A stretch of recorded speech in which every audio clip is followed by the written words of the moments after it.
individu berdoa sesuai dengan kepercayaan masing-masing. Berdoa dimulai. Berdoa selesai. Siapa yang tidak masuk hari ini anak-anak? Masuk semua, Bu. Ya, Ibu akan melaksanakan pembelajaran pada hari ini.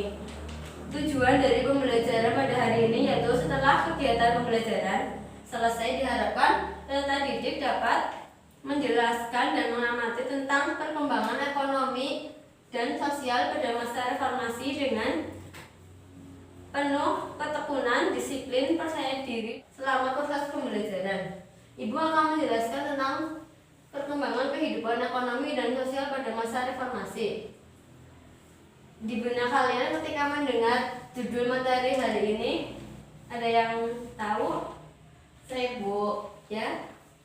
Masa berakhirnya pemerintahan Orde Baru.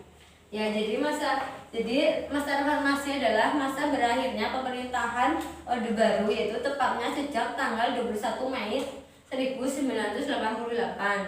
Sedangkan reformasi adalah suatu gerakan yang menghendaki perubahan pada kehidupan bermasyarakat, bernegara, dan berbangsa ke arah yang lebih baik lagi secara konstitusional. Yang pertama, Ibu akan menjelaskan tentang perkembangan kehidupan ekonomi pada masa reformasi. Pada kehidupan ekonomi masa reformasi ini, Indonesia termasuk dalam keadaan yang krisis moneter, sehingga beberapa presiden yang menjabat pada saat masa reformasi menerapkan beberapa kebijakan. Pada pemerintahan Presiden Habibie, menerapkan kebijakan pokok pada bidang nilai tukar rupiah dan penentuan harga barang serta pemutaran roda perekonomian Indonesia. Ada beberapa langkah-langkah yang diterapkan oleh B.J. Habibie untuk menjalankan kebijakan yang telah disepakati, seperti yang pertama, kerjasama dengan Dana Moneter Internasional. Kerjasama ini bertujuan untuk pemulihan ekonomi Indonesia. Yang kedua yaitu menerapkan interdependensi Bank Indonesia. Hal ini bertujuan untuk agar lebih fokus untuk pemulihan ekonomi. Yang ketiga yaitu melikuidasi beberapa bank yang bermasalah. Ada yang tahu artinya melikuidasi? Saya, Bu. Ya. Melikuidasi adalah pembubaran. Ya, benar sekali bahwa melikuidasi adalah pembubaran beberapa bank yang bermasalah. Yang keempat yaitu menaikkan nilai rupiah terhadap dolar Amerika hingga di bawah 10.000. Yang keempat yaitu membentuk lembaga pemantau dan penyelesaian utang luar negeri. Yang kedua yaitu pemerintahan Presiden Abdurrahman Wahid. Pada pemerintahan Presiden Abdurrahman Wahid, keadaan ekonomi cukup stabil, namun pada bulan April tahun 2001 nilai tukar rupiah melemah lagi hingga 12.000 per dolar Amerika. Hal ini tentu berdampak negatif pada perekonomian Indonesia dan menghambat dalam usaha pemulihan ekonomi Indonesia.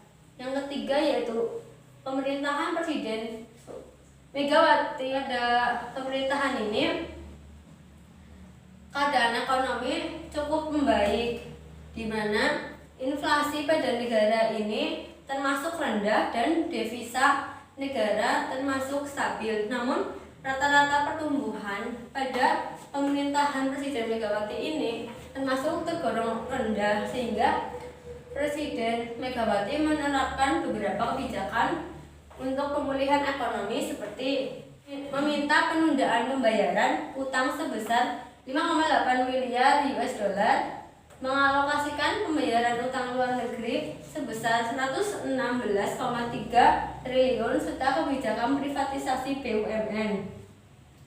Yang keempat yaitu pemerintahan Presiden Susilo Bambang Yudhoyono. Pada pemerintahan ini keadaan ekonomi cukup membaik. Hal ini terlihat dari rata-rata pertumbuhan ekonomi yang mencapai 5% sampai 6%. Kemudian pada saat pemerintahan ini juga kehidupan ekonomi mampu bertahan dari pengaruh krisis moneter dan keadaan finansial keuangan atau keuangan dari zona Eropa yang pada saat itu sedang keadaan krisis pada tahun 2008 sampai 2009. Pemerintah Presiden SBY menerapkan beberapa kebijakan, yaitu yang satu mengurangi subsidi BBM. Dalam mengurangi subsidi BBM ini, karena minyak bumi dunia pada saat itu tergolong dalam harga yang fantastis, sehingga Presiden SBY menerapkan kebijakan untuk mengurangi subsidi BBM. Kemudian kuota untuk subsidi BBM tersebut dialokasikan kepada bidang pendidikan dan kesehatan dan bidang lainnya untuk mensejahterakan masyarakat. Yang kedua yaitu pemberian BLT. Ini merupakan jawaban untuk mengurangi subsidi BBM yang bertujuan untuk membantu masyarakat dan mempengaruhi keadaan ekonomi Indonesia.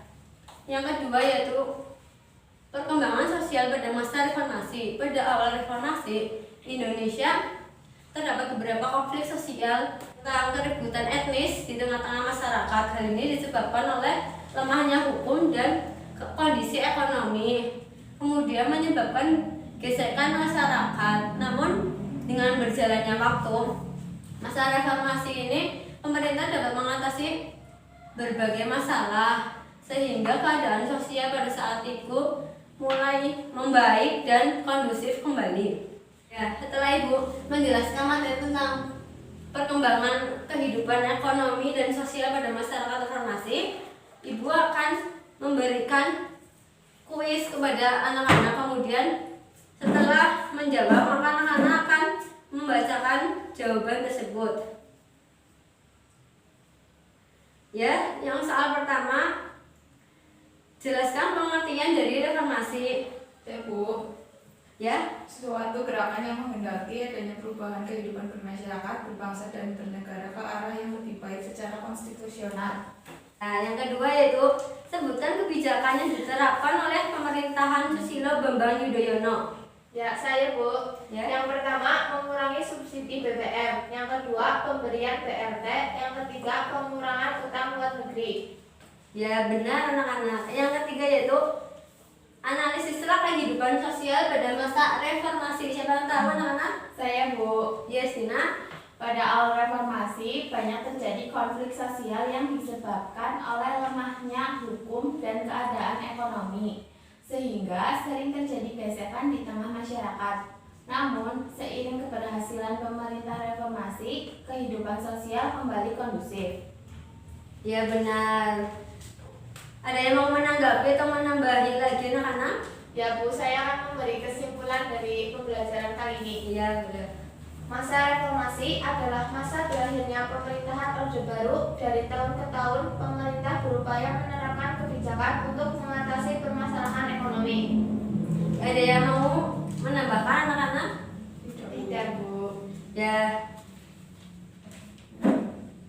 Jadi kesimpulan pada pembelajaran pada hari ini yaitu reformasi merupakan suatu gerakan yang menghendaki perubahan kehidupan bermasyarakat, berbangsa dan bernegara ke arah yang lebih baik secara konstitusional. Masa reformasi di Indonesia ini adalah masa